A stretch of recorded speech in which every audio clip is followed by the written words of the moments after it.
warahmatullahi wabarakatuh. Saya Dr. Ria dari Puskesmas Betir, Kabupaten Serang, akan menyampaikan hasil tugas agenda 2. Modul harmonis.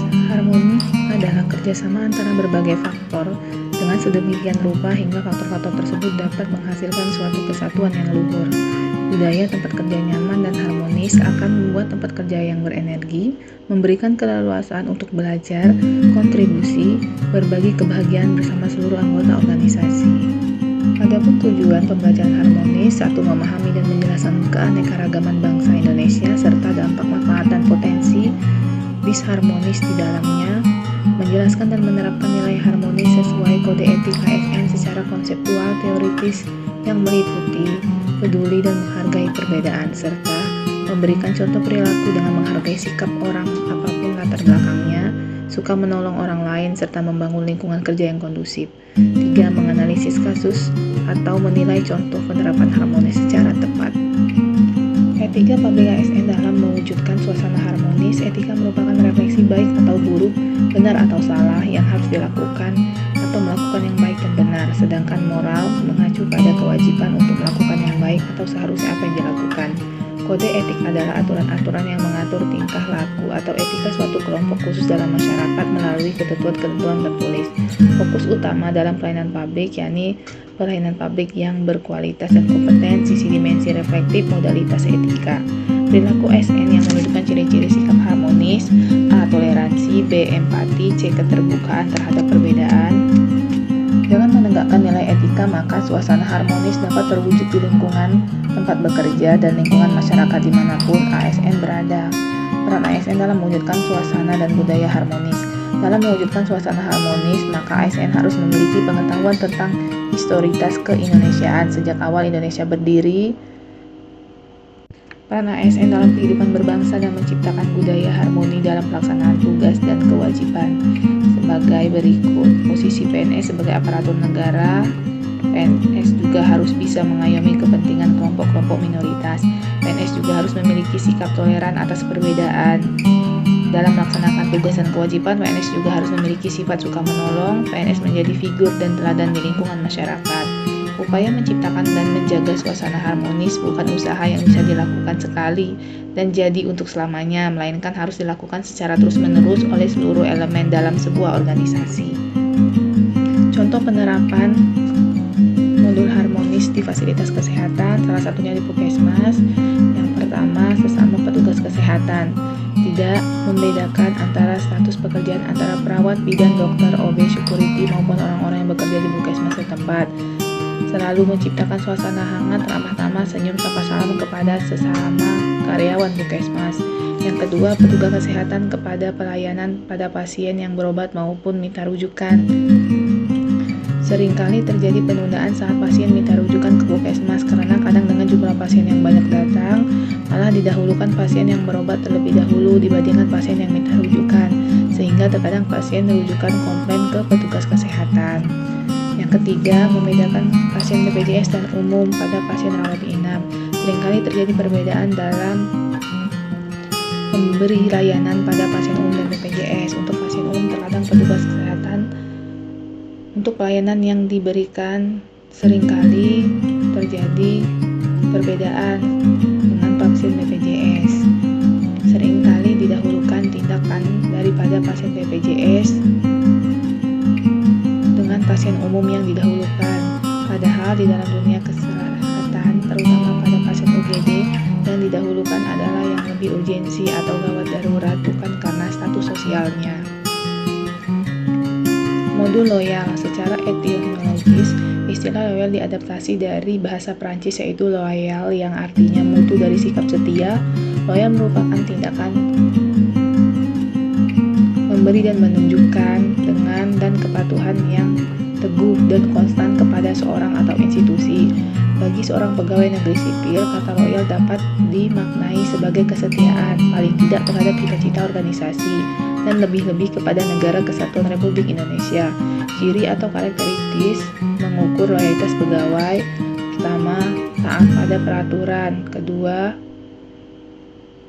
dalam integritas; yang ketiga, tanggung jawab kepada organisasi; yang keempat, keamanan untuk bekerja bersama. Yang kelima, rasa memiliki yang tinggi. Keenam, hubungan antara pribadi. Ketujuh, kesuksesan terhadap pekerjaan. Kedelapan, menjadi teladan bagi pegawai yang lain.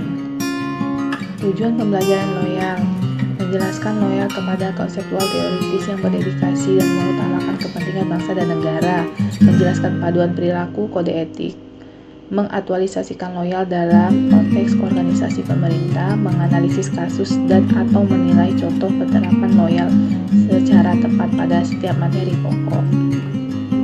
Loyal dalam core value ASN. Loyal merupakan salah satu nilai yang terdapat dalam core value ASN yang dinilai bahwa setiap ASN harus berkomunikasi, berdedikasi, dan mengutamakan kepentingan berbangsa dan bernegara dengan panduan perilaku, memegang teguh ideologi Pancasila, Undang-Undang Republik Indonesia tahun 1945, setia kepada NKRI, serta pemerintah yang sah. Menjaga nama baik sesama ASN, pimpinan instansi dan negara, menjaga rahasia jabatan dan negara. Adapun kata kunci yang dapat digunakan untuk mengaktualisasikan panduan perilaku loyal tersebut di atas diantaranya adalah komitmen, dedikasi, kontribusi, nasionalisme, dan pengabdian. Membangun perilaku loyal dalam konteks umum: A. Membangun rasa kecintaan dan memiliki. B. Meningkatkan kesejahteraan. C. Memenuhi kebutuhan rohani. D. Memberikan kesempatan peningkatan karir. E. Melakukan evaluasi secara berkala.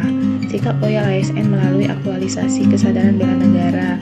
A. Cinta tanah air. B. Sadar berbangsa dan bernegara. C. Setia pada Pancasila sebagai ideologi negara. D. Rela berkorban untuk bangsa dan negara. E. Kemampuan awal bela negara. Loyal dalam konteks organisasi pemerintah: A. Komitmen pada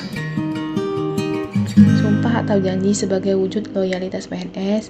B. Penegakan disiplin sebagai wujud loyalitas PNS. C. Pelaksanaan fungsi ADN sebagai wujud loyalitas PNS. D. Aktualisasi nilai-nilai Pancasila sebagai wujud loyalitas PNS. Jika berbicara mengenai pengelolaan sumber daya manusia secara general, tentunya loyalitas menjadi salah satu poin penting yang perlu diterapkan, di mana loyalitas adalah suatu kepatuhan, menciptakan suasana organisasi yang sinergis, dan paham bahwa kita adalah seorang ASN yang sedang melakukan pelayanan dan pengabdian kepada masyarakat.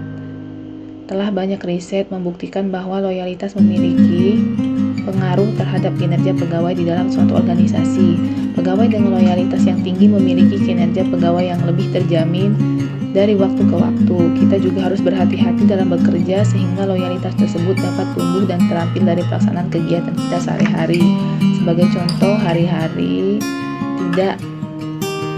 tidak pernah telat datang ke tempat kerja untuk melakukan absen pagi, mengikuti apel pagi, sudah siap melayani pelayanan saat jam pelayanan dimulai.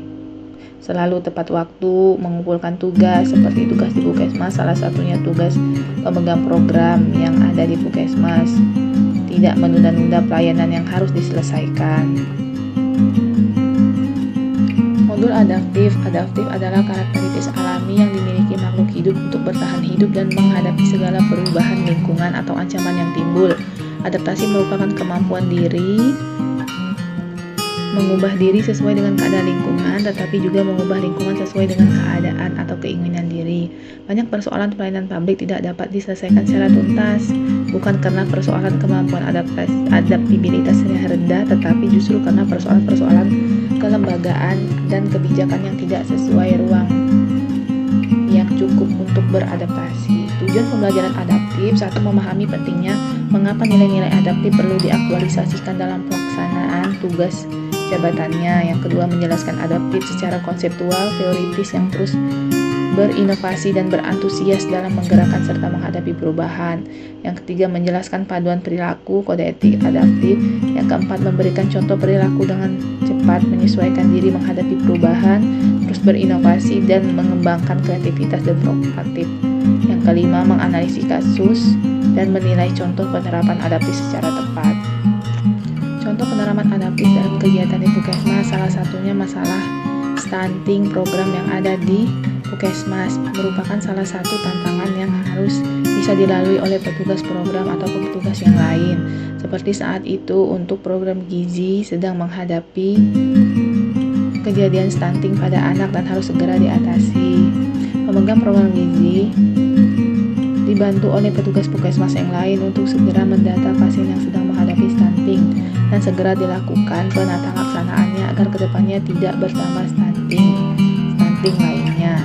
Contoh lainnya, setelah melewati pandemi COVID di Indonesia dengan perubahan yang sangat banyak dan signifikan menjadi aturan sehari-hari sebagai petugas kesehatan baik di puskesmas ataupun di OPD lain yang sedang membantu agar sama-sama mengingatkan untuk selalu menggunakan masker, cuci tangan, jaga jarak, dan selalu menjaga tubuh agar tetap sehat sehingga terhindar dari penularan COVID ataupun secara tidak langsung mencegah penularan penyakit lainnya yang berhubungan dengan penularan melalui udara. Modul kolaboratif sebagai suatu proses berpikir di mana perilaku yang terlibat memandang aspek-aspek perbedaan dari suatu masalah serta menemukan solusi dari perbedaan tersebut dan keterbatasan pandangan mereka terhadap apa yang dapat dilakukan. Kolaborasi merupakan proses kompleks yang membutuhkan sharing pengetahuan yang direncanakan dan yang disengaja dan menghadapi tanggung jawab. Tujuan pembelajaran kolaboratif: 1. Menjelaskan berbagai konsep collaborative governance serta whole of governance. 2. Dapat menganalisis praktek kolaborasi di organisasi pemerintahan. Kolaborasi government merupakan sebuah proses yang melibatkan norma sesama dan membantu antar aktor governance. Sebagai contoh kegiatan dari OPD Puskesmas adanya kenaikan angka stunting yang merupakan peran dan tanggung jawab oleh petugas gizi, namun tidak dapat bekerja sendiri melainkan harus berkolaborasi dengan petugas kesehatan yang lain seperti dokter untuk melakukan pemeriksaan stuntingnya, bidan untuk membantu mengukur tumbuh kembang anak pada saat kegiatan posyandu agar didapat data yang signifikan mengenai naik turunnya berat badan. Tugas kesehatan yang lain seperti kader yang mendata pasien-pasien stunting dan mengordinasikan kegiatan yang akan dilakukan di desa terhadap tata laksana untuk pasien stunting tersebut.